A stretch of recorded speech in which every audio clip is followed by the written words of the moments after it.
मध्ये आपल्याला अमर्याद अधिकार आहेत, हे आम्हाला मान्य आहे.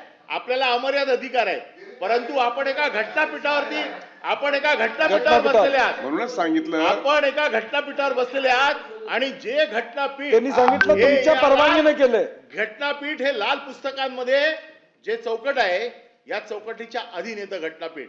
आपल्याला बिटवीन द लाईन्स काय अर्थ काढायचा आहे, कौल शब्दर मध्ये काय लिहिलंय, या सगळ्याचा अधिकार आपल्याकडे येतो. परंतु ज्या वेळेला अधिकार आपल्याकडे येतो त्या अधिकाराच्या बाबतीमध्ये याच्या नियमांमध्ये देखील ते बसवणं आणि त्या अधिकाराचा वापर करणं ही देखील जबाबदारी आहे. आमची इच्छा आहे की आपण यावं. आपण वरच्या सभागृहात येत नाही आणि आपण आपण उत्तर दिलं तर आम्ही समाधानी होऊ असा आमचा समज आहे. म्हणून वारंवार आपली मागणी करतोय. आपण येतच नाही आमच्या सभागृहात आणि म्हणून हे आयुध आम्हाला आज वापरावं लागलं. हे 13वं नाही, हे 14वं आयुध आम्हाला आज वापरावं लागलं की उपमुख्यमंत्र्यांनी सभागृहाच्या नेत्यांनी सभागृहात यावं. या आयुधाच्या निमित्ताने सभागृहात ते आलेत. आता ते मार्गदर्शन करतील. माझा मुद्दा आहे सभापती महोदय की त्यांनी स्पष्ट करावं. उपमुख्यमंत्री किंवा ह्या सर्वधर्मातून ह्या सर्व सभागृहातल्या मंत्र्यांच्या संदर्भातला उपस्थित केलेला प्रश्न आहे.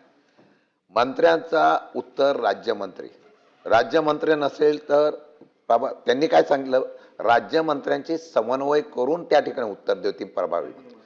मग राज्यमंत्री इथं असेल, त्यांनी उत्तर देताना त्यांना अडचण झाली तर प्रभारी मंत्री उत्तर देऊ शकतो, मी समजू शकतो.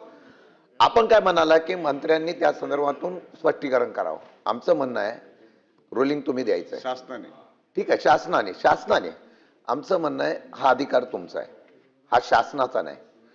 आपण सभागृहामधलं सर्वश्रेष्ठ म्हणून आपलं आहे, तुम्ही अधिकारून तो आम्हाला रुलिंग द्या की राज्यमंत्री तरी इथं उपस्थित पाहिजे आणि मंत्री तरी उपस्थित पाहिजेत.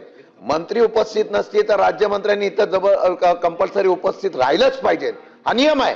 आणि जर नियम असेल तर ते मंत्री उपस्थित राहत नसते तर एकाच मंत्र्यावर अख्खं सभागृहाचं कामकाज चालेल उद्या, आणि योग्य नसल्यामुळे आम्हाला रुलिंग तुम्ही द्या.